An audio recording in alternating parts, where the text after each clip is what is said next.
What do you think कि वो changes आपके लाइफ पे जो थे उनका इम्पैक्ट पॉजिटिव हुआ था कि नहीं? क्योंकि समटाइम्स जो चेंजेस होते हैं लाइफ में, कभी कभी वो अच्छे भी होते हैं, कभी कभी वो बुरे भी होते हैं। तो आपको क्या लगता है वो जो चेंजेस थे आपके लिए वो अच्छे थे कि बुरे थे? समहाउ अच्छे भी थे और बुरे भी थे, क्योंकि डिफरेंट इन्वायरमेंट में जाना, डिफरेंट लोगों के साथ बैठने के बाद, मतलब मिलने के बाद मुझे पता चला कि दुनिया में कैसे कैसे लोग हैं। क्योंकि जब आप एक ही इन्वायरमेंट में रहते हैं तो आपको आइडिया नहीं होता कि बाकी एरियाज़ में क्या हो रहा है, बाकी लोग कैसे हैं। तो मतलब मुझे लगता है एक्सपोजर हुआ था मेरा कि कैसे लोग हैं and all.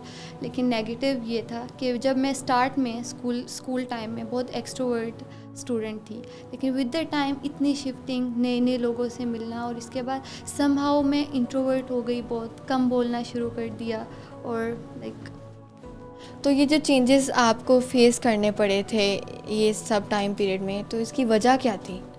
Actually my father, उनको लगता था कि अगर हम एक ही इन्वायरमेंट में रहेंगे तो हम लोगों को कल दुनिया में सरवाइव नहीं करना आएगा। हमें नहीं समझ आएगी कि हमें डिफरेंट लोगों से कैसे टैकल करना है एंड ऑल। तो इसीलिए उनको लगता था कि हम लोगों को हर माहौल में ख़ुद को एडजस्ट करना आना चाहिए।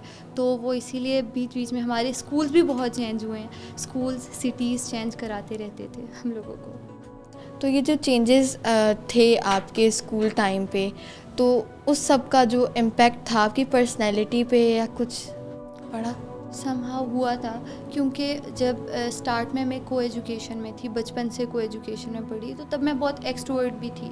फिर जो बीच में 2 इयर्स थे तो वो को एजुकेशन नहीं थी, जस्ट गर्ल्स स्कूल था, वहाँ पे पढ़ी मैं। और उसके बाद दोबारा से को एजुकेशन में आई तो मैं वहाँ पे ख़ुद को एडजस्ट नहीं कर पा रही थी, तो बहुत मुश्किल होती थी मुझे। तो वो वहाँ से एक्सट्रोवर्ट से जब मैं इंट्रोवर्ट बनी तो मैं उस फेज़ पे बनी थी आके। विद द टाइम जहाँ से मैंने अपनी मैट्रिक की, फिर वहीं से मैंने एफएससी भी की थी, तो विद द टाइम मैं वहाँ पे एडजस्ट हो गई। और कॉलेज टाइम में तो पूरे टाइम बुली होती रही मैं। क्यों? मतलब वहाँ पे एक्चुअल में ना मैं अपनी क्लास में सबसे छोटी दिखती थी, तो इसलिए ना सारे स्टूडेंट्स हर टाइम बुली करते थे मुझे। और मैं किसी से इतना बोलती नहीं थी, तो क्योंकि मेरी कंपनी मेरे घर में ज़्यादा थी, मेरे बाहर इतने फ्रेंड्स नहीं थे, तो वो अजीब नामों से बुलाते थे मुझे, बोलते थे बर्गर बच्ची है एंड ऑल सीन। तो मुझे बाकायदा मारते थे वो। और मैं इस वजह से ना मैं कॉलेज जाना छोड़ दिया था। मैं घर आके रोती थी कि मैंने नहीं जाना कॉलेज, मुझे सब बहुत तंग करते हैं। तो तो इस सब का इम्पैक्ट आपकी मेंटल हेल्थ पर नहीं आया?